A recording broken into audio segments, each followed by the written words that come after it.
Hello and welcome to another special episode of Startup Street. Today we meet another set of visionary founders from the HealthX Elevate batch of 2025, part of CNBC-TV18's initiative in partnership with Optum India. An initiative that celebrates innovation with purpose, spotlighting startups that are not just solving healthcare challenges, but reimagining how care can be more connected, inclusive, and impactful. Let's meet the founders who are leading this change. Joining me now are the founders leading the charge in making healthcare smarter, faster, and truly inclusive. First up is Sidharth Angrish, CEO and co-founder Jiyyo Innovations, Srishti Srivastav, founder and CEO Infiheal HealthTech, Pranay Garg, founder and MD Pratibha, HealthKon, Niel, Rath, CTO Platnoid Technologies, and Sidharth Gadre, Director Wizphy AI. Panelists, thank you so much for joining us here. Let me start off with a broad question, and this one's for all of you. You represent the new face of healthcare, powered by AI, data, and of course, personalization. What is that big bottleneck that you are solving? What is the pain point that you're solving? So let me start with you, Sidharth. Sure, Shruti, and thanks for having me on the panel. At Jiyyo, the main issue, the main bottleneck we are solving is the access to quality healthcare in the rural and semi-urban sector of India, right? So it's quite a well-known fact that qualified and specialist doctors, they are typically concentrated in cities and urban centers. So while the 65% of the population living in small villages and towns, they are often bereft of physical presence of qualified doctors. So, but at the same time, right, these areas, these villages and towns, they have a very dense network of rural pharmacies, right, operated by single-person pharmacists or Ayurvedic doctor, those kind of people. So we work with them to increase their capacity by providing them a bouquet of healthcare products and services. Okay. For example, the chief among them is assisted video consultation with all kind of specialist doctors present in cities, right? And then high-grade quality medicines and some diagnostics, standard and AI, which increases their capacity to handle more patients. Sure. All right, we'll delve deeper into the business model, but Srishti, go ahead.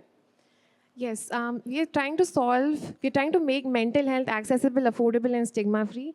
150 million Indians struggle with acute and chronic mental health conditions, yet 80% people are not able to access any solutions because of three major barriers.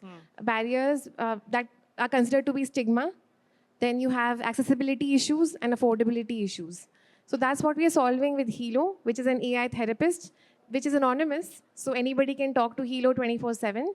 And Hilo recognizes when you need a counselor and matches you when necessary, but it's also capable of handling most of the concerns by itself. All right.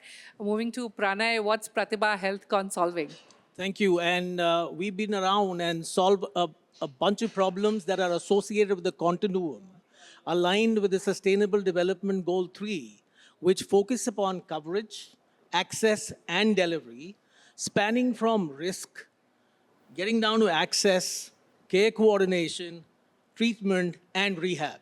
So this is a whole continuum, but spans across all segments of population, whether it be rural, tribal, or urban. Sure. Thank you. Neil. So at Platnoid, we are trying to solve one of the critical problem, that is how fast we can connect to the doctor. So we enable quick commerce, e-commerce, insurance companies, and a few other, healthcare service providers to connect to the doctor within 30 seconds.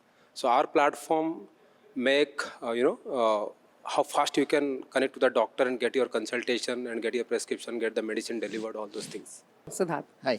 So we work in the physiotherapy space. Yeah. Physiotherapy is one of the most important stages of treatment for a wide variety of conditions. Unfortunately, a lot of patients drop off and there is huge non-compliance and negligence on part of the patients, and because of which they return after a few months without that level of recovery that could have been achieved had they completed their physiotherapy program. Yeah. So what we've built is a computer vision-based virtual physiotherapy assistant. This platform is used by orthopedic surgeons, physiotherapists to ultimately aid the process and delivery of physiotherapy to their patients by helping them exercise from the comfort of their home. Yeah. And I'll be very interested to know how you're helping them do that. Sidharth, let me go across to Jiyyo Innovations. Jiyyo runs over 2,000 e-clinics in over 250 cities or districts over the last 6 years. What has been your most significant observation till date in the space that you're operating in? And B, over the past several years, there have been many telemedicine initiatives in India. There have been a lot of startups that have been doing that. There's not been phenomenal success so far. Why? Great question, Shruti. On the first question, see, we have been in this space for last 6 years and have established around 2,000 e-clinics in existing pharmacies in 250 plus districts. So, our biggest learning has been that we have been, or rather the telemedicine has been able to change the behavior of the last mile pharmacist, right? So by providing these services over and over, year after year, month after month, we have seen that certain segment uses these services on a daily basis, and which has modified their patient diagnostic abilities as well as the purchase behavior of various medical services and products like medicines. So this is a key thing. From a technical standpoint, this probably is one clear evidence of telemedicine changing how people think at the last mile. Now, regarding the second one, like why telemedicine, in spite of being in vogue for several years, has not produced a global sensation so far. See, we know some of the successful companies of our times are Facebook and WhatsApp, right? So Facebook is a great social media platform. But Facebook became quite popular in mid 2005, 2006, that time frame. But social media networks were there for several years before that. Similarly, for WhatsApp, there were several messaging apps before WhatsApp, kind of kicked it completely. So it's a matter of finding the right business model and getting the timing right. And there are no clear answers on how to get these things. Okay. You have to just try, keep on trying, modifying, learning from your failures and successes. Sure. So I believe telemedicine solutions are getting tailored, right, to finally fix that bottleneck, for which I think the patients across the planet are waiting for, subconsciously at least. All right, let me go across to Srishti. Srishti, you're sort of building AI-led digital therapeutics for emotional wellness. If you could talk to us about your product, Duo Chat, and also, how are you helping users stay consistent? Because that's another big challenge. Absolutely. So I think AI has revolutionized the way we gain information, right? ChatGPT and all these other large language models, as well as companies like us, we're helping people get information, but without action, we'll just keep on gaining information and it will not lead to any tangible impact. So that's what we try to do at Infiheal. We try to focus on behavioral changes through nudges, through plans, and we also connect people to therapists. Of course, the AI part is a very important and integral component, but we also focus on holistic healthcare. Yeah. Pranay, HealthKon offers digital health solutions across hospitals, clinics, even home care.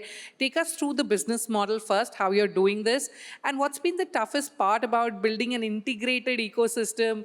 Getting the tech right is the big challenge, or getting the stakeholders aligned, that's the big challenge. The first question, where we identify the business model, and that is, of course, an evolving sort of an activity where we start with pilots, start to see how it works between the customer and us from a tech and delivery perspective, and then start to be able to build that value which they are willing to pay for.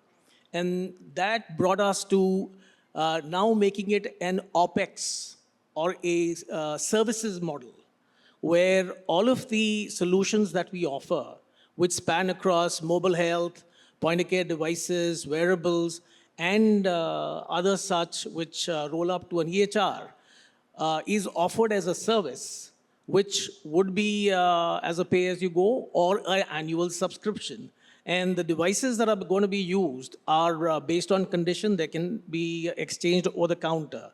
This, of course, was an experience with one of the leading healthcare providers that we worked with across 3 states. And we realized that the problems associated with internal logistics should be taken away from the customer.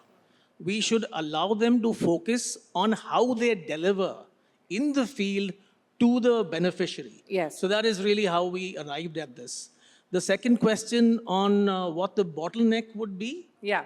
As in, what is more tougher, getting the tech right or getting the stakeholders aligned? All right, so getting the tech right is easy. So That's the unfortunate truth. Yeah. and that being the case, you spend your money, you spend your time, and then you knock on the doors. And then you know what happens. Yeah. Till you kick and push and, you got to do all kinds of things to reach across. So to succeed, particularly in digital health, and focused on, say, outside of hospitals in communities, there is a lot that needs to be desired where people have spent time and money on solutions and can be absorbed. Sure. And I see a lot going on now, but we've been around for 7 to 8 years now. Okay. Thanks. So on that positive note, let me go across to Niel. Niel, speed is critical in digital healthcare. People want or patients want instant connection and, of course, resolution. How are you doing this, balancing rapid teleconsultation turnaround times and balancing it with clinical quality and empathy? Yeah, great question, Shruti. So we were in the market since 2015. So initially we started to building the India's best prescription writer, and somehow we were succeeding in that, but that was not enough for us. So we are thinking about what we can do so that we can reduce the distance or the connection time between the doctor and the patient. Yes. Then at the same time, all these quick commerce guys are booming. So we think about they are delivering product in 10 minutes. We can connect a doctor in 10 seconds. So we started working on that model, and we built a platform using AI. And then we started do a trial with Zepto, and it was great success. And after that, actually, we scale up and build add more AI tools, make the things perfect as soon as possible. Because you need to, if you connect a doctor within 10 seconds, and doctor need to deliver a prescription after consultation within 3 minutes, it need a lot of support to the doctor. Sure. So we built that platform and help our doctors to consult, to the point with the patients and deliver the prescription within 30 seconds, in 3 minutes. Okay. Yeah. All right. Sidharth, Wizphy uses computer vision to make physiotherapy, measurable and interactive. So tell us, how close are we to really replacing clinic visits with accurate at-home rehabilitation through AI? And what are the challenges that you faced, or what software companies essentially face in commercialization and in business development?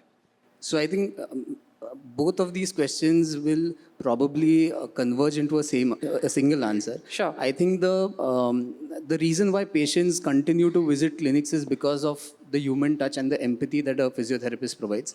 I think it's very difficult for a pure play tech solution to provide that very easily.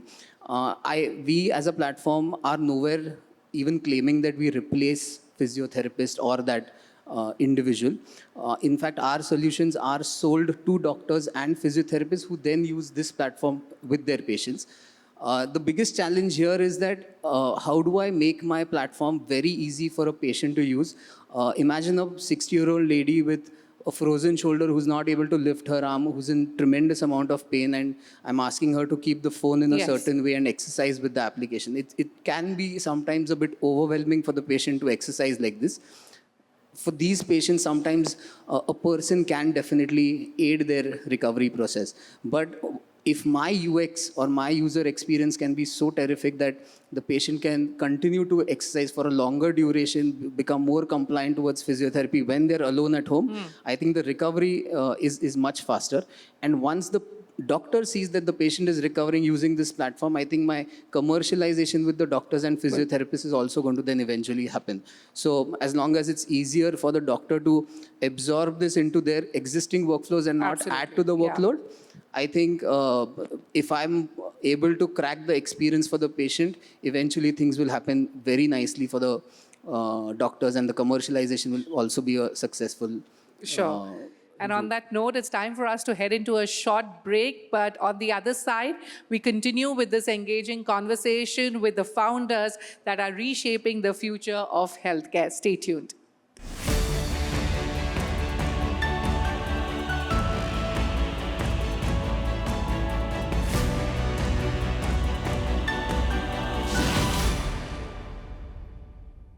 Welcome back to this special edition of Startup Street, where we are in conversation with the founders of innovative startups.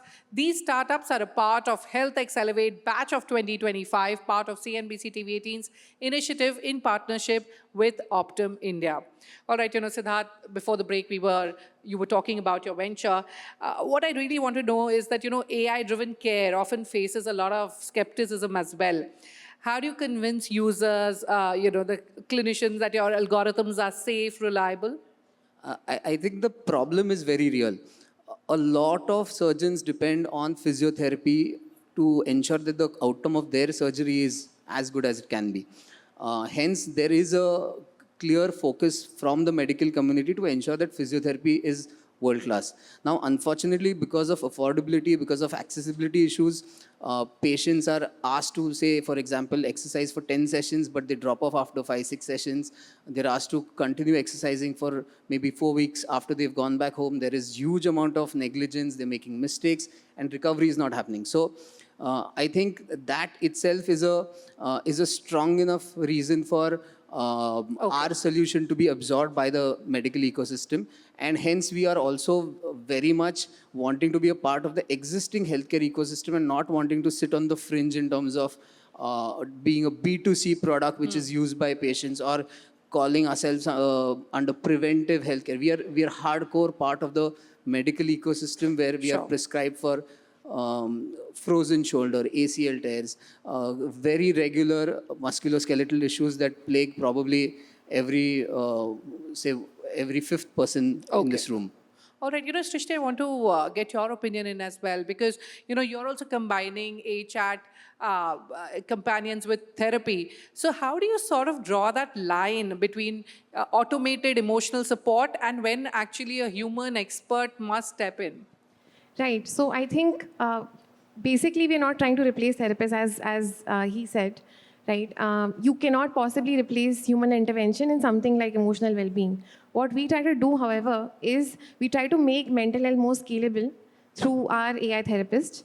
And we draw the line when it comes to things like prescription of medication and diagnosis. I think these are two exclusive functions that are to be done by a human, like either a psychiatrist or a clinical psychologist.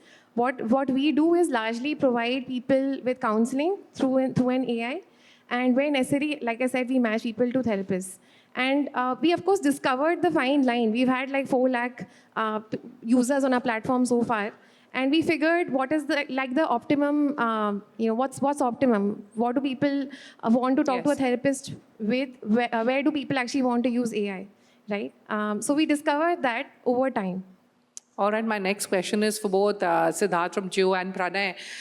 As patient data becomes the backbone of digital healthcare, how are you balancing personalization and privacy? Especially, we need strong data protection.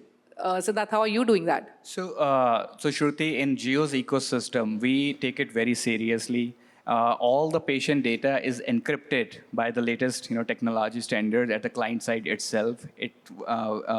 So it means that when it is transported, transmitted to the server, it is encrypted. It is stored in an encrypted form. So we take care of, that thing.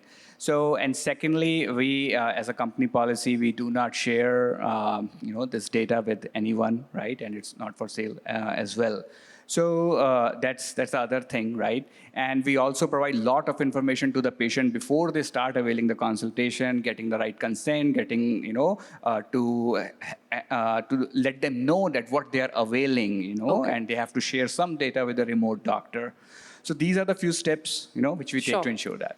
Pranay, how are you protecting patient data? That is standard in terms of making sure that you're following security protocols like AES 256, point-to-point encryption, at storage, during transaction, making sure your platforms are built on the HL7 architecture for interoperability, and of course, patient data anonymization, that is a standard. You could relate to HIPAA compliance guidelines, which otherwise are followed in the more developed world. So alignment with that and compliance with that would get you towards being able to sort of handle data. But there's a question now I want to bring out here as well. Yeah. You see, when you're handling data at the last mile, where there are illiterate people who are in the rural and tribal areas, typically the patient owns the data. But here you are going with the sponsors, handling or sensing their health through sensors. And it's going through IoT, the person's not literate enough, and that data is being stored with you. And this is a question I'd asked once to somebody who was important, kind of complex. But yes, we as solution providers maintain the security protocols, but this is something that probably will be handled by DPDP that's going to come in. Well, on that note, it's time for me to wrap up our conversation. Panelists, many thanks for your invaluable insights and wish you the very best for all your growth plans. Well, with that, it's a wrap on this edition of Startup Street from the entire team. Goodbye and many thanks for watching.